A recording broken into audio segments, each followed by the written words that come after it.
안녕하세요. 네, 반갑습니다.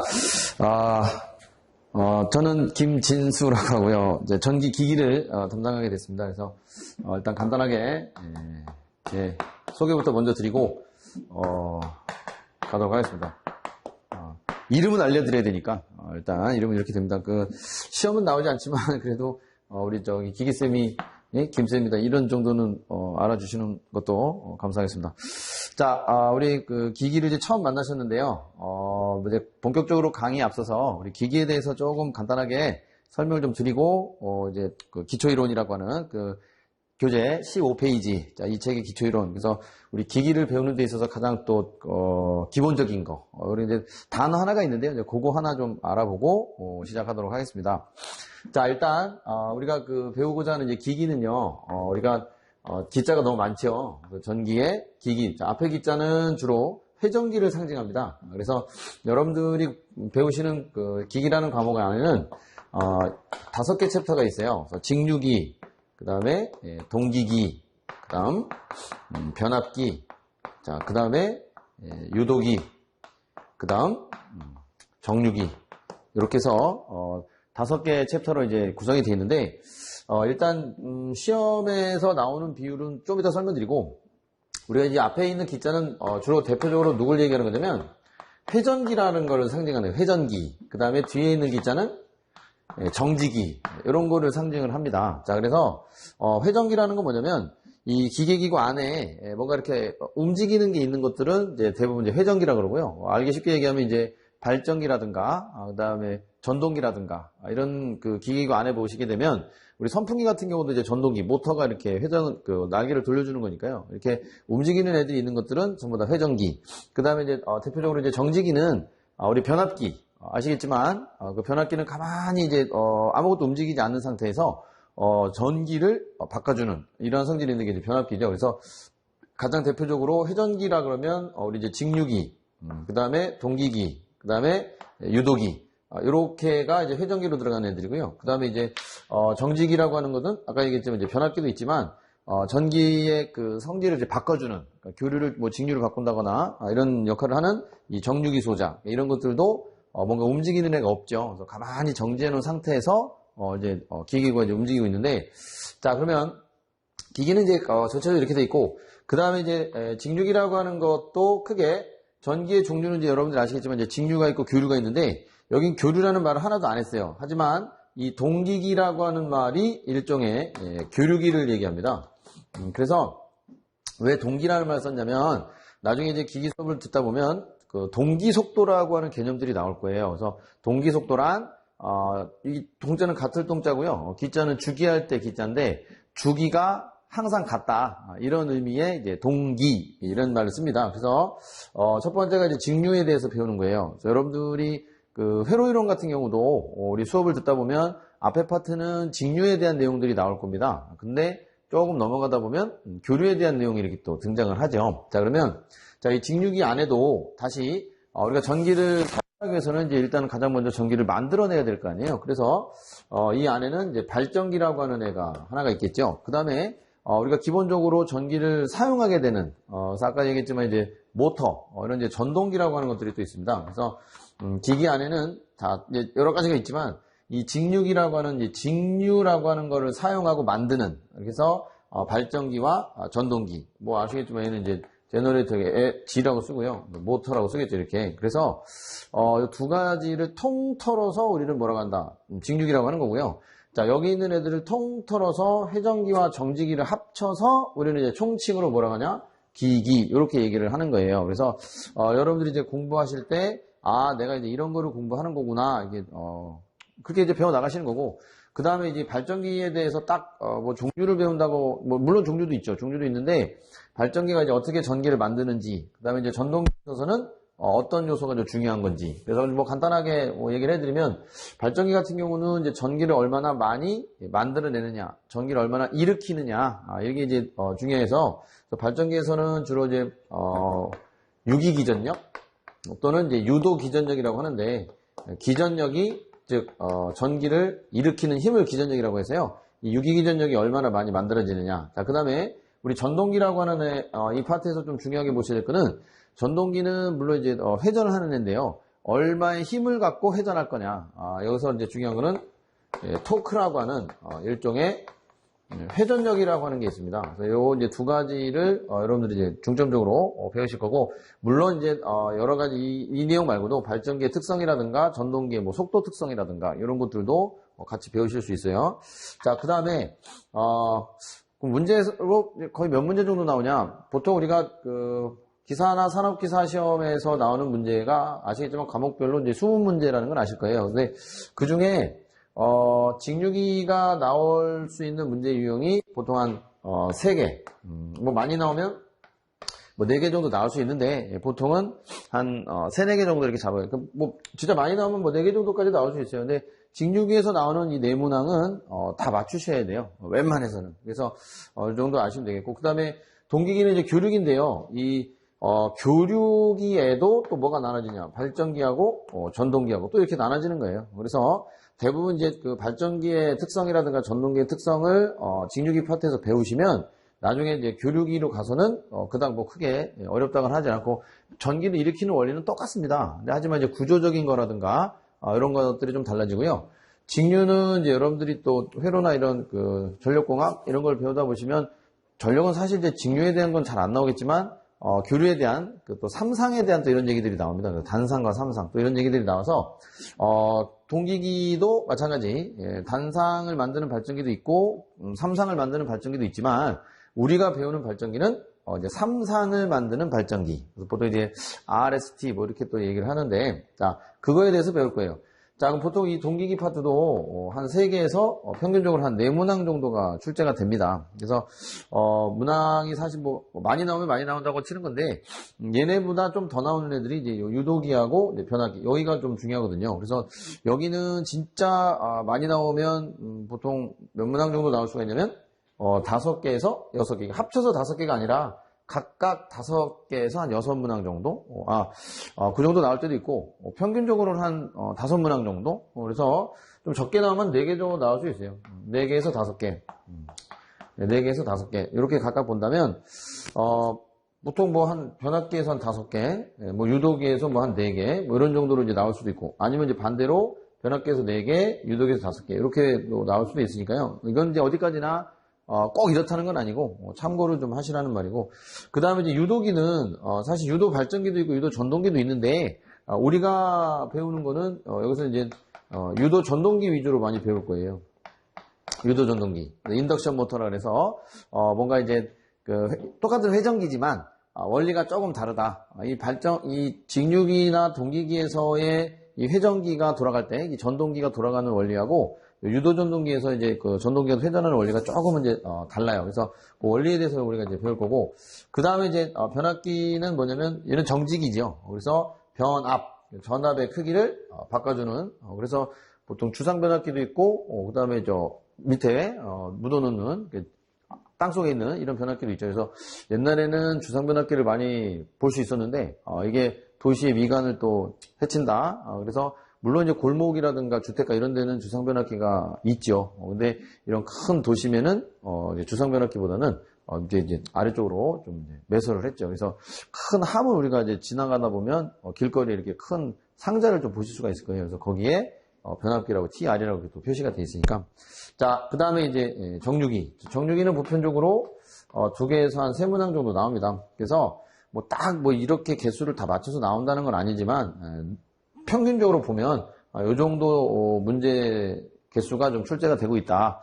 자, 그리고 이제 또 하나는 이제 20개 중에 여러분들이 이제 우리 자격증 시험이라는 거는 상대평가가 아니라 이제 절대평가잖아요. 그래서 약간 조금 부족해도, 실력이 좀 부족해도 충분히 우리가 합격으로 가실 수 있는 방법이 또 있죠. 그래서 여러분들이 이제 자신 있게 풀 수 있는 이런 것들은 이제 당연히 과목은 열심히 또 하시는데, 그렇다고 또 기기나 이렇게 좀 어려운 과목들은 중도에 뭐 포기하고 이러시는 분들이 많아요. 근데 그러지 마시고 일단 수업을 한번 쭉 끝까지 차분하게 잘 들어보시고 20문제 중에 보통 우리가 서술형으로 나오는 거 있죠. 서술형, 이제 말로 물어보는 거. 요게 보통 옛날에는 뭐 한 10개, 그 다음에 뭐 계산 문제가 10개다. 이렇게 이제 반반씩 나오는 경향도 있는데, 보통은 이제 서술형이 10개에서 한 12문항 정도 나오고요. 계산은 한 8개에서 10문항 정도 이렇게 나와요. 그러면 뭐 10개, 10개씩 나온다고 뭐 쳐도 상관없지만, 비율이 한 요 정도로 이제 좀 조정할게요. 12개 내지 8개. 자, 그러면, 여기서 일단 서술형은 사실 계산 문제보다 좀 어려워요. 왜 어려워요?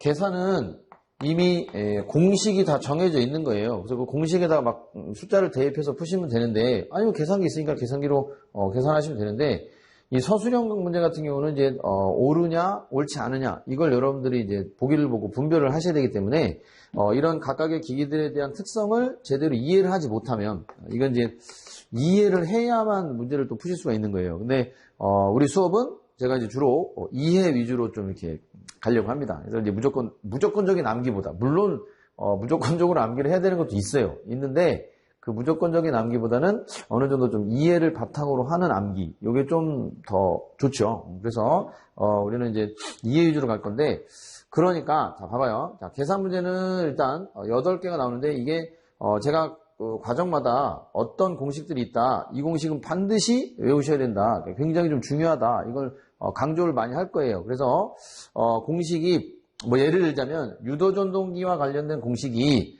한 7개가 있는데, 유도전동기에서 문제가 한 5문제가 나온다고 치면 계산 문제는 무조건 2개가 나옵니다. 그러면 나머지 3개는 말로 물어보는 건데요. 아니면 반대일 수도 있지만, 계산 문제가 2개가 나왔다고 치면 유도기에 해당하는, 유도전동기에 해당하는 7개 공식 가운데 무조건 그 공식 안에서 사용되는 문제만 2개가 나오는 거예요. 그러니까 당연히 공식만 잘 외우시면 얼마든지 그 계산 문제 2문제는 자신있게 또 풀어내실 수가 있다.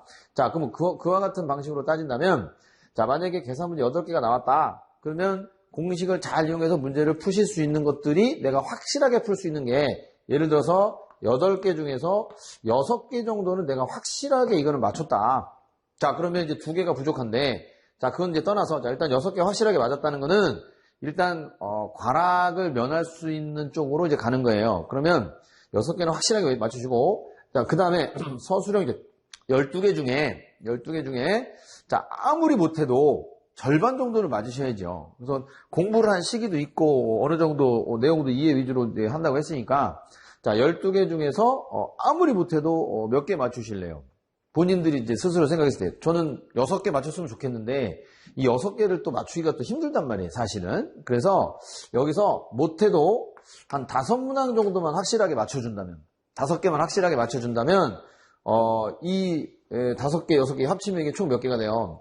그래서 11개가 되죠. 자, 만약에 계산 문제 내가 6개 못 맞췄다고 치자. 그럼 절반만 맞췄다고 쳐요. 그러면 4개만 맞췄다고 치자. 그래도 도합 몇 개가 되냐면 9개가 됩니다. 그러면 일단 우리가 꽈락이라고 하는 거는 7개 맞으면 안 되잖아요. 그럼 8개부터 꽈락이 아니니까. 그러면 9개를 맞췄다는 거는, 그죠? 일단 꽈락은 면했다. 이렇게 생각하시면 되고, 대신 꽈락만 면하면 되는 게 아니라 이제 평균 60이 나와야 되잖아요. 그럼 평균 60이 나오려면 12문제를 맞춰야 되는데, 지금 3문제가 모자라요. 그러니까 이 9문항은 확실하게 내가 맞춘 거고, 지금 이제 평균이 되려면 이제 12개, 3문항을 향해서 가야 되는데, 그 3문항을 어떻게 할 거냐?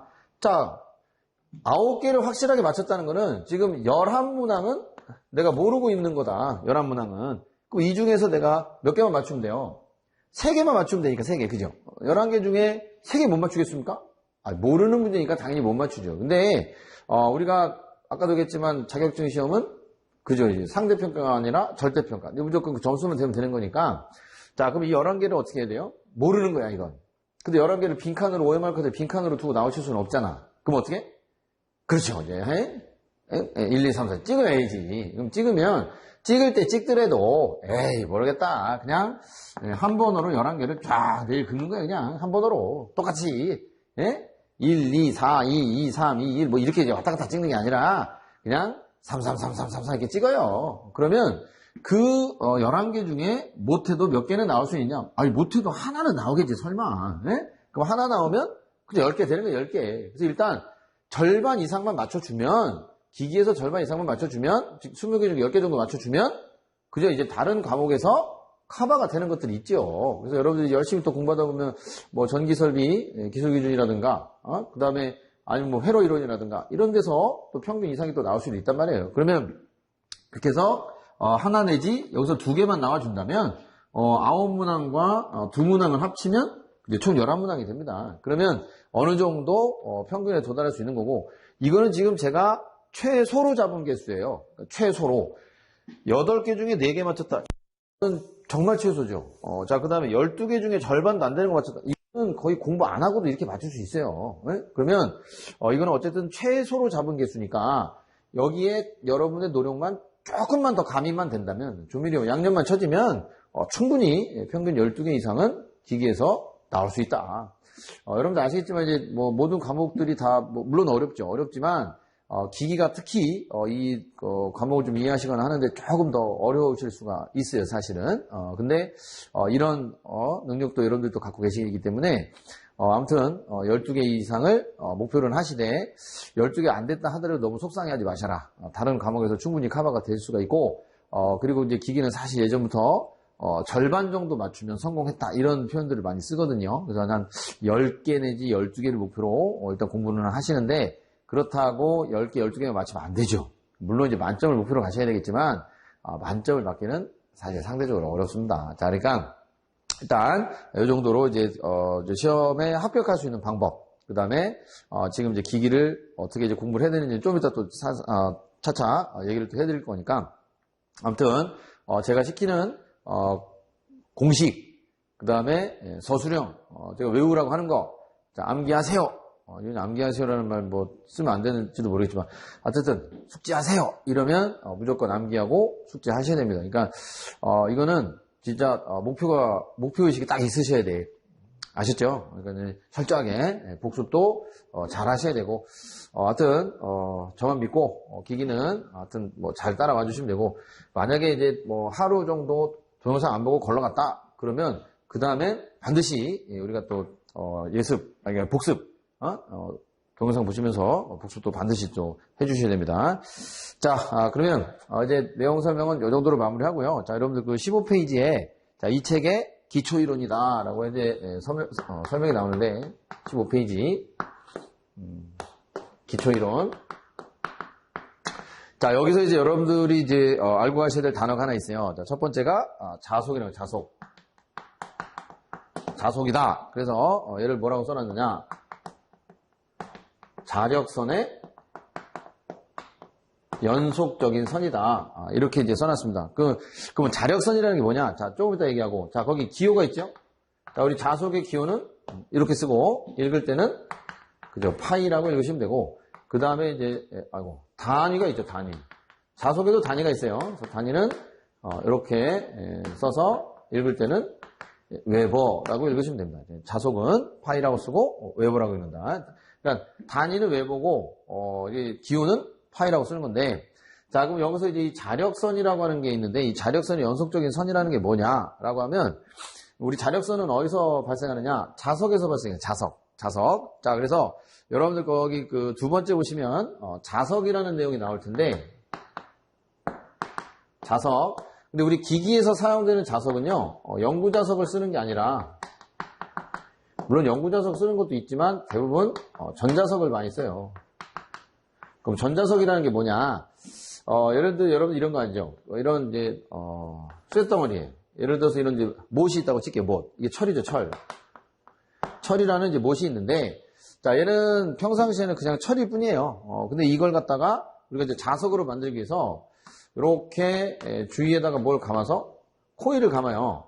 코일은 성분이 동이죠, 동. 그래서 이 코일에다가 우리가 이제 전기를 이렇게 인가하면, 이 플러스고 마이너스죠. 그러니까 전기를 인가하면 이 코일을 타고 뭐가 흘러갈 거다.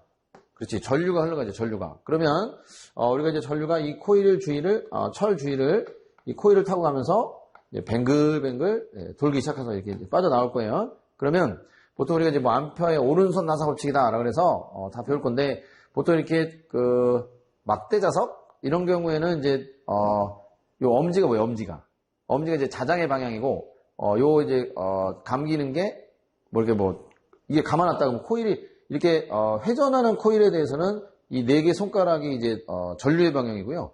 그 다음에 요게 이제 자장의 방향인데, 뭐 반대로 이게 전류의 방향이면 이게 이제 자장의 방향이다. 이렇게 또 얘기하는 게 있죠. 그러니까 직선, 막대기 같은 거에서 전류가 흐를 때는 이걸로 표시하는 게 아니라 이걸로 표시하죠. 그래서 전류가 이렇게 위로 가면 오른손 나사 법칙. 그러니까 나사가 이렇게 회전하면서 이제 박힐 거니까 이렇게 이제 그 다음에 이제 내려간다 그러면 이렇게 하면서 이렇게 이제 돌리는 거예요. 그러면 요 나머지 4개가 이제 자장의 방향인데 이런 이제 회전체에 대해서는 이렇게 뱅글뱅글 돌아가는 코일에 대해서는 얘가 전류의 방향을 표시할 수 없으니까 이걸로 이제 감아버리죠. 이렇게 손가락으로 이렇게 감아서 요 엄지 방향이 뭐다?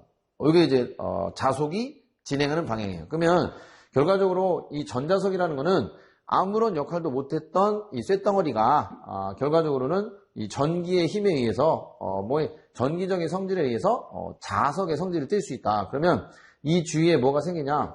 이렇게 자장이라고 하는 자기장이 미치는 이런 범위가 이렇게 만들어집니다. 그러면 이런 것들 우리가 다 자력선이라고 하는데 이런 자력선들의 연속적인 선, 여기서 빠져나오는 이런 자력선의 연속적인 선을 우리는 뭐라고 그러냐?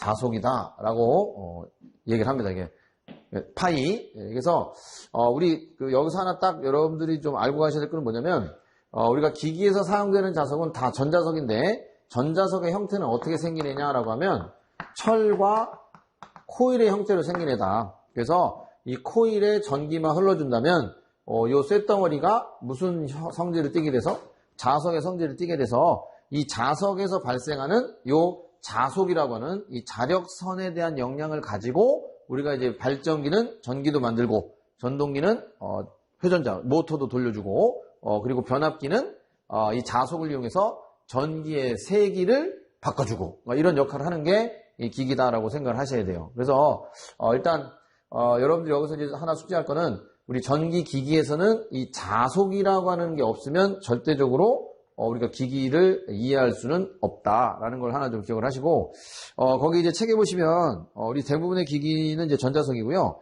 자, 전자석을 쓰는데 철하고 우리가 이제 동으로 구성이 되어 있다고 했어요. 근데 코일은 일단 이제 전류를 흘려주는 역할만 하는 건데 중요한 건 이 철의 함량입니다. 철의 함량. 철의 함량이 많으면 많을수록 자속의 양은 많이 나오는데요.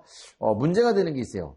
우리가 기기기구는 이제 대부분 기기는 다 쇳덩어리로 만들어져 있기 때문에 이 철에 의해서 나타나는 또 여러 가지 또 손실들이 또 존재합니다. 그래서 그 철에 의한 손실을 우리가 줄여주기 위해서 순수하게 100% 철만 사용하는 게 아니라 여기에 이제 뭘 추가하느냐? 규소라고 하는 이 불순물들을 또 섞어줘요. 자, 그래서 그 15페이지 그 그림이 하나가 있는데 그 그림은 이제 나중에도 또 얘기를 하겠지만 우리가 전자석에서요. 자, 이제 전류의 세기에 따라서 뭐가 달라지냐면 자속의 세기가 달라지는데 자, 이때 자, 전류가 커지면 커질수록 자속의 양은 점점 커지는데요. 이게 직선적으로 커지는 게 아니라 약간의 이제 포물선적으로 커진대요. 이런 식으로. 자, 이렇게 해서 이제 자속이 증가가 되는데 이게 무한정 증가되는 게 아니라요. 어느 정도 자장의 범위에 가게 되면 더 이상의 자속은 증가되지 않는다. 이렇게 얘기를 해요. 그래서 이때를 자속이 뭐가 됐냐? 포화됐다. 이런 식으로 얘기합니다. 자속에 포화다. 그럼 자속이 포화됐다는 말은 전류가 아무리 그 이상으로 커진다 하더라도 자속의 세기는 그저 이제 커질 수는 없다라고 하는데 사실 이렇게 하다 보면 이제 뭐가 문제가 되냐면 이 자속이 포화되기 전까지는 전류의 세기에 따라서 자장이 올라갔다 내려갔다 하는데 한번 자속이 포화가 되면 올라갈 때는 이렇게 올라가지만 포화가 된 다음엔 전류의 세기가 줄어들 때 이 증가했던 길을 따라서 감소하는 게 아니라 감소하는 길이 이렇게 새롭게 만들어진다는 게 이제 문제예요. 그래서 같은 전류에 대해서 증가할 때 자속의 양과 감소할 때 자속의 양이 서로 어때? 전류의 세기가 다르잖아요. 그지? 증가될 때 자속은 여기인데 같은 전류에 대해서 감소될 때는 자속이 이만큼 가 있잖아요. 그러니까 증가될 때는 여기지만 감소될 때는 이만큼에 해당되니까 이 값이 달라지면 우리가 계산이라든가 이런 거를 할 때 혼돈이 생겨요. 어떤 값을 갖고 해야 될지. 그래서 보통 기기에서는 아무런 말이 없어도 이 자기 포화를 어떻게 하라고 부르냐? 무시하라 이렇게 얘기를 해요. 근데 실질적으로는 뭐가 있다? 자속의 포화가 있습니다. 그러면 이게 이제 자속의 포화를 감안하면 감소되는 건 이렇게 감소되는 거예요. 그러면 전류가 흐르지 않아도 전자석이라는 애는 한번 자속이 포화가 되고 나면 자속이 제로로 떨어지는 게 아니라 전류가 제로다 하더라도 자속이 어느 정도 이렇게 남아있는 범위가 생겨요. 이거를 우리는 뭐라고 부르냐? 잔류작이라고 불러요. 잔류작이. 그러면 이게 언제 사라지냐라고 하면 시간이 한참 지나야 됩니다. 그래서 쭉 떨어졌다가 다시 여기서 이렇게 올라오는데요. 자, 그러면 이제 전류가 커질 때는 그 요기를 따라서 올라가는 게 아니라 이제는 이렇게 줄어들었다가 이런 식으로 커진다. 이렇게 얘기를 합니다. 그래서 요 X축에 해당하는 크기를 우리는 뭐라고 부르냐? 이건 보자력이라고 하는데, 됐어요. 네, 이런 것까지는 뭐 됐고. 자, 그러니까 이 전자석이라고 하는 애가 한번 자속이 포화가 되면 이 자속이 발생되는 곡선이 어떻게? 이런 식으로 이제 달라진다는 거거든요. 그래서 이 곡선을, 무슨 곡선이라고 하냐? 이거를 히스테리시스 곡선이라고 하고, 그 다음에 이 면적, 이 곡선의 면적을 우리는 이제 뭐라고 부르냐? 히스테리시스 손실이라고 해서, 이거는 이제 어디서 나타나는 손실이냐? 철에서 나타나는 손실이다. 이렇게 얘기를 하는 거예요. 그래서 여러분들 그 밑에 3번에 가시면 철손이라는 말이 써 있는데, 자, 3번 여기다 쓸게요. 3번. 네, 철손이 있는데, 철손은 이제 두 가지가 있어요. 히스테리시스 손이라고 하는, 지금 방금 그렸던 저런 손실이 있고, 그 다음에 이제 맴돌이 전류손이라 그래요. 맴돌이 손 또는 맴돌이 전류손. 이제 옛날 말로는 와류손이라는 말을 이렇게 썼는데, 결과적으로 이 히스테리시스 손이라든가 이 와류손이라고 하는 애들은 전부 다 이 철손 안에 들어있는 애들이에요. 그래서 어떻게든 이 손실을 우리가 이제 줄여야 됩니다. 그럼 이 손실을 줄인다는 거는 저 그래프에 있어서 이 면적을 줄여야 된다는 소리밖에 안 돼요. 그러면 이걸 면적을 어떻게 줄이느냐라고 하면 순수하게 철을 사용하는 게 아니라 우리가 이 전자석을 만들 때 이 순수하게 철을 쓰는 게 아니라 철에다가 뭘 섞어라? 규소라는 걸 섞어서 규소 강판이라는 걸 사용하게 되면 이 면적이 작아지는데 그 이유가 우리가 순수한 철은 자기 포화가 자속의 포화가 여기서 이루어진다면 우리가 규소를 섞으면 자속의 포화는 여기서 나타난다고 얘기를 해요. 그러니까 다시 얘기해서 자속이 포화되는 시점이 철에다가 불순물을 섞으면 자속에 포화되는 시점이 어때요? 조금 더 빨리 생긴다 이거예요. 그러면 그래프가 이런 식으로 면적이 줄어들 수 있다 이렇게 얘기를 합니다. 그래서 우리가 이 히스테리시스 손을 감소시키기 위해서는 순수하게 철만 쓰는 게 아니라 철에 뭘 섞어서 사용하자? 규소라는 걸 섞어서 사용하자. 그래서 이런 강판을 무슨 강판이다? 규소 강판이라고 하고 이 규소 강판은 히스테리시스 손을 감소하는 데 있어서는 뭐야? 가장 좋은 또 대책이다 이렇게도 얘기를 해요. 그래서 그거를 일단 하나 적어 놓으시면 좋을 것 같고 그때 그 규소의 함량이라든가 뭐 강판의 두께라든가 이런 것들이 있는데 이런 것들은 뭐 크게 외우실 것까지는 없습니다. 그래서 강판의 두께는 좀 얇게 0.35에서 0.5mm 정도 이렇게 얇게 썰어서 쓰라는 소리고요. 이때 규소의 함량은 회전기는 뭐 1에서 2%, 정지기는 3에서 4%를 섞으라고 하는데 철의 함량에 대해서 비율입니다. 그래서 이렇게 쓰라고 하는데 뭐 이 정도까지는 안 해오셔도 되고 그 다음에 그 와류손이라고 하는 맴돌이 전류손이라고 하는데 얘는 방금 전에 그 규소 강판을 쓰시는데요. 두께를 얼마로 쓰시라 그랬지? 0.35에서 0.5mm 정도 이렇게 얇은 걸 쓰라 그랬어요. 근데 기기는 사실 전체적으로 기기의 크기가 어때요? 굉장히 크거든요. 그러면 이 철을 갖다가 큰 거를 쓰는 게 아니라 이렇게 얇은 거를 여러 개를 포개서 사용해라 이런 소리예요. 그래서 여기서 또 하나 알고 할 거는 이 맴돌이 손이라는 거를 또 우리가 감소시켜 줄 수 있는 대책이 하나가 있는데 이게 뭐냐면 이 규소 강판을 0.35에서 0.5mm로 굉장히 얇게 해서 이거를 여러 개를 이렇게 포개서 이렇게 해서 사용하라는 소리예요. 그러면 이러한 강판을 우리는 또 뭐라는 이런 철심을 우리는 성층철심이다 이렇게 하는 성층철심. 그래서 이 와류손이라는 애를 또 감소시켜 줄 수 있는 방법에는 뭐가 있다? 성층철심이다 이런 게 또 있어요. 그래서 이 규소 강판과 성층철심을 사용한다는 말은 결과적으로 뭘 줄여주기 위해서다. 이 철손이라고 하는 애를 감소시켜주기 위해서다라는 걸로 또 하나 기억을 해야 돼. 기억. 그러니까 지금 당장 외우라는 게 아니라 일단 이런 내용이 있구나라는 거를 일단 기억을 좀 하셔라 이 말이에요. 자, 됐습니다. 그래서 히스테리 시손에 대한 것까지 이 정도로 마무리하고 그 공식은 몰라도 됩니다. 히스테리 시손이라든가 와류손에 대한 공식은 몰라도 되는데 단 거기 와류손에서요 그 F제곱에 B의 제곱에 T제곱이라고 써 있는데 그 T가 시간이 아니라 걔는 두께입니다. 두께. 방금 이제 규소 강판의 두께. 그래서 그걸 이제 성층에서 쓴다는 건데 그 강판의 두께에 따라서 와류손의 크기가 달라진다 이거예요. 근데 제곱에 비례해서. 그러니까 가급적이면 얇게, 작게 써야 된다 이런 말이죠. 그래서 그걸 하나 좀 기억만 좀 일단 딱 하고 계시면 되겠고 그 다음에 이제 맨 하단에 나오는 그 건전지 달려있는 이게 회로도가 하나가 있는데 이 회로도는 좀 간단하게 좀 이해하실 건 뭐냐면 우리가 보통 부하가 증가되면 보통 이제 부하가 증가되면 부하 전류가 어떻게 되냐 물어봤을 때 여러분들은 주로 뭐라고 대답하냐면 부하가 커진다는 거는 저항이 많아지니까 뭐 전류가 떨어지겠죠. 그래서 부하 전류가 감소합니다. 이렇게 얘기할 수가 있는데 그건 아니다. 부하라고 하는 거는 전기 에너지를 소비하는 물건, 그러니까 전기 에너지를 소비하는 것들을 우리는 부하라 그래서 이 전기 에너지를 소비하는 애들이 많아지면 많아질수록 우리 이제 부하 전류는 훨씬 더 커져야 된다. 이렇게 얘기를 하는 거예요. 그래서 그 대목을 한번 읽어보세요.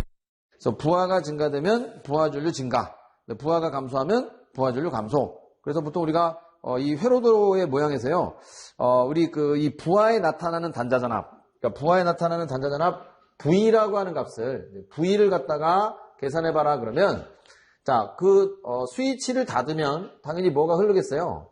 전기가 흐르겠죠. 그러면 이 스위치를 닫았을 때, 이 스위치를 딱 닫으면 여기 전기가 흘러서 여기 이제 부하라고 하는 이걸 꼬마전구라고 하게 꼬마전구. 자, 여기 걸려있는 게 건전지입니다. 이게 이제 전기를 일으키는 기전력이고요. 이 건전지 내부에도 뭐가 있냐면 내부저항 R이라는 게 있어요. 그러면 이 이게 스위치를 닫았을 때 이 폐회로가 구성이 돼서 이렇게 이제 전기가 흘러갈 텐데 이때 요 부하의 양 단자에도 뭐가 나타나느냐? 전압이라는 게 하나가 이렇게 떠요. 그러면 이 전압이라고 하는 V의 크기는 우리가 어떻게 구하느냐라고 하면 이 건전지 요렇게 해서 이제 건전지가 있는데 이 건전지의 전압, 이 E라고 하는 전압보다 이 부하에 나타나는 전압은 큰 게 아니라 더 작죠. 그래서 얼만큼 작냐라고 하면 이 회로를 닫았을 때 여기 이제 뭐가 흐른다. 전류가 흐른다는 거는 요 건전지의 이쪽, 요 A측과 요 건전지 뒤, 요 B측에 뭐가 생긴 거다? 그렇죠. 차가 생겼다. 이게 전기 에너지의 크기 차가 생겼다 이거예요. 근데 얼마큼 생겼냐라고 하면 여기에 전위와 여기에 전위가 등전위 같으면 전기가 안 흐를 거란 말이에요. 근데 이렇게 전기가 이제 흐르고 있다는 거는 A쪽과 B쪽의 전위에 있어서 A가 더 크다. 그럼 따라서 B쪽은 얼마만큼의 전위가 생기냐, 전위차가 생기냐라고 하면 요 전류가 흐를 때 요 저항 R, 이 내부 저항 R에 의해서 뭐가 나타난다? 전압 강화가 생긴다 이렇게 보는 거예요. 그래서 기전력에서 요 건전지 내부 전압 강화 이게 이게 내부 저항이라고 치면 내부 전압 강화다 이게 전압 강화예요. 건전지 내부 저항에 의한 전압 강화만큼을 기전력에서 뭐 해주면 빼주면 요게 V라고 하는 단자 전압, 즉 부하에 나타나는 전격 전압이다. 이렇게 이제 표기가 되는 거예요. 전격 전압, 단자 전압. 자, 그래서 요런 공식은 이제 나중에 우리가 또 볼 거예요. 그러니까 결과적으로 여러분들이 이제 ohm의 법칙, V는 IR이다 이런 걸 배웠는데요. 여기서 이 V라고 하는 건 이해가 아니라 이 저항과 전류를 곱해도 뭘 구할 수 있다? 그 전압을 구할 수 있다는 거예요. 그러니까 여기 저항과 전류를 곱해도 이 단위가 뭐예요? 볼트고 기전력의 단위도 볼트고 단자전압의 단위도 볼트예요. 그러니까 볼트에서 볼트를 빼야 볼트가 되는 거니까. 그죠? 그래서 우리가 회로에서 배우는 이 V는 IR이라는 이 ohm의 법칙은 기기에서는 주로 어떤 걸로 인식을 하시는 게 편하냐면 전압 강화가 생겼구나 이런 걸로 이해를 하시는 게 훨씬 더 좋다. 그래서 이제 거기다 설명을 좀 써드린 겁니다. 그래서 이러한 식의 모양은 나중에 발전기나 이런 데 가면 또 우리가 찾아볼 수가 있어요. 자, 일단 첫 시간이 좀 길었죠. 길었는데 나중에 차차 이런 내용들을 또 배울 겁니다. 그러니까 지금 이 기초 이론이라는 거를 지금 완벽하게 머릿속에 다 기억을 하라는 게 아니라 이제 차차 배울 거니까 이런 이론들을 토대로 해서 앞으로 이제 발전기도 배우고 전동기도 배우고 이렇게 배운다는 뜻이니까요. 그래서 아무튼 잘 또 정리를 하시고, 자, 우리 그 새로운 단어 나왔죠? 자소, 그 다음에 이제 기호, 단위 이런 거 한번 잘 읽고 봐주시면 좋겠습니다. 그래서 자, 그럼 다음 시간엔 우리 그 드디어 우리 1페이지가 또 나오네요. 챕터 1이라 그래서. 그러니까 아까 앞에 거는 이 책의 기초 이론은 뭐에 대해서? 그제 이게 목차에 대한 페이지였고 이제 다음 시간엔 이제 본격적으로 본문 페이지 1페이지 직류기에 대해서 수업을 좀 진행하도록 하겠습니다. 자, 오늘 이번 수업은 여기서 마치고 다음 시간에 또 만나도록 하겠습니다. 자, 감사합니다.